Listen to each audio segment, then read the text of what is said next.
I'm Dr. Judd Brewer, addiction psychiatrist and neuroscientist specializing in anxiety and habit change. I've been getting a lot of media inquiries over the past couple of days asking for tips on how to stay calm and reduce anxiety in these uncertain times. Do you find yourself compulsively checking your favorite news sites over and over looking for the latest news? At least 3 times yesterday, I was asked how to help with this. So here's why this happens and what to do. First, the science. Our brains are wired to plan for the future, so we can remember where to find food. Imagine our ancient ancestors out there on the savannah foraging for food.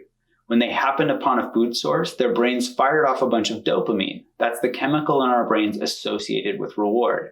This helped them lay down a memory so they could remember what they ate and where they found it. But over time, the timing of dopamine firing changes. Instead of dopamine firing when they got to food itself, it started firing in their brains when they just thought about going there. Yes, dopamine shifts from firing when we get food to when we anticipate getting food. This is part of habit formation and why we feel cravings and urges. We get hungry, which triggers memories of where we found food in the past, which triggers dopamine firing to motivate us to go get it, even if it's right there in our fridge or pantry. How does this relate to compulsively checking the news? Well, information is food. It helps us survive. If you haven't checked your favorite news site in a while, you might get a dopamine spritz when some big news hits. It's likely that the bigger the headlines, the bigger the dopamine hit in your brain. It certainly feels that way to me, at least. And even though big news doesn't hit every 5 minutes, you feel compelled to check in anticipation of getting new news. You check, and maybe 1 in 20 times, depending on how often you check, big news hits. This is exactly why slot machines and casinos are so addictive. We're inadvertently setting ourselves up to get addicted to checking the news through what's called intermittent reinforcement, which is basically a fancy term for random rewards. So what can you do?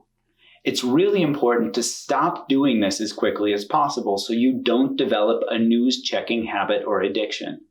Now that you know why this is happening, first remind yourself that you can either make it worse by feeding it, or you can nip it in the bud. Next, ask yourself, how often do I really need to check the news? Set some limits. When I was addicted to checking the news a decade ago, I limited myself to twice a day. Today, I would suggest something reasonable, like checking no more than 3 times a day. If you give yourself too high of a limit, unless you keep track, you'll forget if you maxed out for the day, and your sneaky brain will try to convince you to check once more. Just like an alcoholic who's also a bartender, so has constant access to hooch, it's hard to stay away from your vice if you're now working from home or constantly at a computer. So there's one more thing you can also do to help.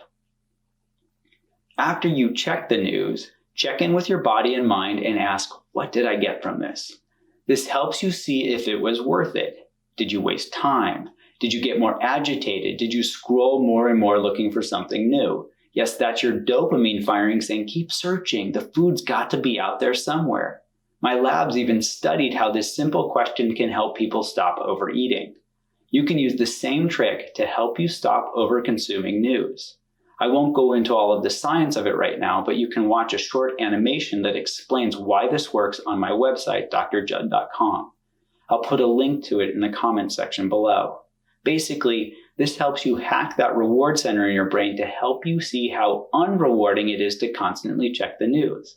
But you have to be aware to do this. Asking the question, what did I get from this, links up action with outcome. You'll quickly realize that checking the news doesn't feel that great, which helps you get less excited to do it in the future. Now repeat this every time you check the news. Let's end on a personal note. Here's a page from the book my wife and I have been reading called The Boy, the Mole, the Fox, and the Horse.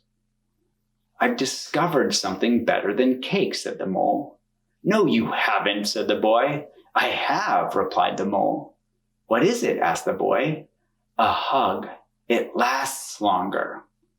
So if news is your cake and you find yourself with a brain ache from over-consuming, take that nervous energy and turn it toward your loved ones. Go and give them a big hug. Take your dog for a walk or cuddle with your cat. Wouldn't it be great if we all got addicted to kindness instead of constantly checking the news? Let's all stay mentally connected and spread kindness, not germs. Onward, together. I'll see you tomorrow. If you have a topic that you'd like to see me cover, you can hit me up on Twitter or in the comment section below. You can also subscribe to this channel and share this with anybody that you might think would benefit from it. Thank you very much.